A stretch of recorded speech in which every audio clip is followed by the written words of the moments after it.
నా పేరు పల్లగూర్ల మోదీ రామ్దేవ్ యాదవ్ బీసీ విద్యార్థి సంఘ రాష్ట్ర ఉపాధ్యక్షుని. మరి విద్యార్థులకు జరుగుతున్నటువంటి అన్యాయం పైన ఈ నోటిఫికేషన్ల అవకతవకల మీద మరి అశోక్ సారు అమర్ నిరాహార దీక్ష చేస్తుంటే మరి మీ సంఘీభావం తెలవడానికి బీసీ విద్యార్థి సంఘం తరపున వచ్చిన తరుణంలో మరి పోలీసుల రాజ్యం తీసుకొచ్చిన మళ్ళీ ఈ ప్రభుత్వం ఇక్కడనే దిగ్బంధం చేసి మరి కేసులు పెడతామని చెప్పి బెదిరిస్తున్నా. ఇది ఈ ప్రభుత్వానికి తగున. ఇలా అశోక్ సార్ ఏమని అడుగుతున్నాడు? మీ ఆస్తులు అడుగుతలేడు, మీ అంతస్తులు అడుగుతలేడు. ఇక్కడ ఏమని అడుగుతున్నాడు? సంక్షేమంగా ప్రభుత్వం కావాలి, విద్యార్థులు కోరుకున్నటువంటి ప్రభుత్వం కావాలి, రైతులు కోరుకున్నటువంటి ప్రభుత్వం కావాలి, ఖాళీగా ఉన్నటువంటి ఉద్యోగాలను భర్తీ చేయాలని చెప్పి అడుగుతున్నాడు. మీరు ఒక్క ఉద్యోగం అని ఇచ్చినారా? మందికి పుట్టిన బిడ్డను మన బిడ్డను ముద్దాడుతున్న వ్యక్తులు మీరు. గత ప్రభుత్వం ఇచ్చినట్టు దానికి మీరు ఏదో ఫోటోకు పోజ్ ఇచ్చుకుంటా చేస్తున్నారు. మీరు ఒక నోటిఫికేషన్ ఇచ్చి మీరే మరి ఆర్డర్ కాపీ ఇచ్చినది ఒక దాఖలాలు ఉన్నాయి, ఒక్కటి ఇట్లా లోవు.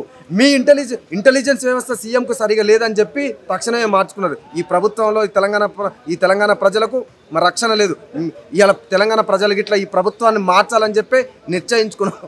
మరి ఈ 100 రోజుల్లో మేము ఉన్నటువంటి ఉద్యోగాలన్నీ భర్తీ చేస్తామని చెప్పారు. ఇంతవరకు ఎన్ని ఉద్యోగాలు భర్తీ చేసినారు? ఇచ్చినటువంటిది తక్కువ, చెప్పుకున్నటువంటి ఎక్కువ.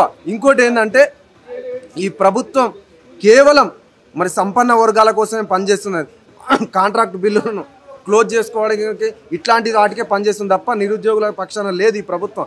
మళ్ళా నిరుద్యోగుల మీద మళ్ళా శవాల మీద పేలాలు ఏరుకదినటువంటి వ్యవస్థనే మళ్ళీ వచ్చింది. మేము ఇట్లాంటి వ్యవస్థను కోరుకోలే. మేము కోరుకున్నదల్లా ఒకటే, సంక్షేమమైనటువంటి నిరుద్యోగులు కోరుకున్నటువంటి ప్రభుత్వాన్ని కోరుకున్నాం. మేము ఈ ప్రభుత్వం అనుకుంటుంది మేము గెలిచినామని. ఇవాళ నిరుద్యోగులు జబ్బన సంచేసుకొని ఊరూరు తిరిగి మరి గత ప్రభుత్వం చేసినటువంటి తప్పులను జనాలకు వివరించి ఈ ప్రభుత్వాన్ని తీసుకొస్తే మళ్ళీ ఈ ప్రభుత్వం చేసింది ఏంటంటే మళ్ళీ బిచ్చ చేతికి వచ్చినది.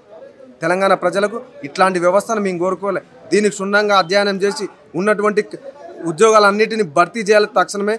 ఈ అధికారులు ఎవరైతే ఉన్నారో మరి ఈ వ్యవస్థను సృష్టిస్తున్నటువంటి అధికారులు ఎవరైతే ఉన్నారో వాళ్ళందరి మీద చర్యలు తీసుకోవాలి. మళ్ళీ పోలీస్ వ్యవస్థ ఇట్లాంటి వ్యవస్థను మేము సృష్టిస్తామంటే ఊరుకునే ప్రసక్తిని కొట్టి ఎలగొడతారు జనాలు. రానున్నటువంటి పార్లమెంట్లో ఇట్లనే చేసి ఈ ప్రభుత్వం మరి గట్టి బుద్ధి చెప్తారు జనాలు.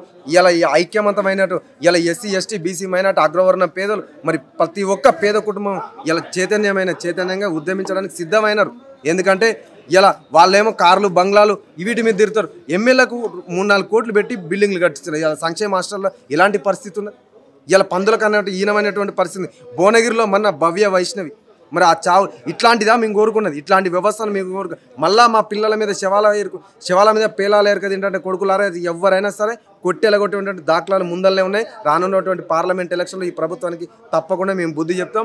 మరి అశోక్ సార్ ఆరోగ్యాన్ని క్షీణిస్తే మాత్రం ఇక్కడ రాష్ట్రం మొత్తం అగ్నిగుండం చేస్తాం. ఎందుకంటే ఇక్కడ నుంచి ఒక్క ప్రాణం పోయేటటువంటి ప్రసక్తి లేదని చెప్పి అన్ని విద్యార్థి సంఘాలు ఉద్యమించినాయి. ఎందుకంటే మన ప్రభుత్వం తెచ్చుకున్నామని అనుకున్నారు. మళ్ళా గత ప్రభుత్వం లెక్కనే చేస్తాం, దొంగలు లంగల్ లెక్క వ్యవహరిస్తామంటే మాత్రం ఊరుకునే ప్రసక్తే లేదు. ఇక రేవంత్ రెడ్డి గారు సీఎం గారు తక్షణమే ఇవన్నిటి మీద మీరు ఒక కమిటీ వేసి ఒక ఐఏఎస్ నియమించి తక్షణమే ఇవన్నిటి నిరుద్యోగుల సమస్యలు సాల్వ్ చేయాలి. అలాగే సంక్షేమ హాస్టళ్లకు మరి సొంత భవనాలు మరి విద్యార్థులు కోరుకున్నటువంటి జీవితాన్ని ఇవ్వాలని చెప్పి ఈ ప్రభుత్వాన్ని నేను కోరుకుంటున్నా.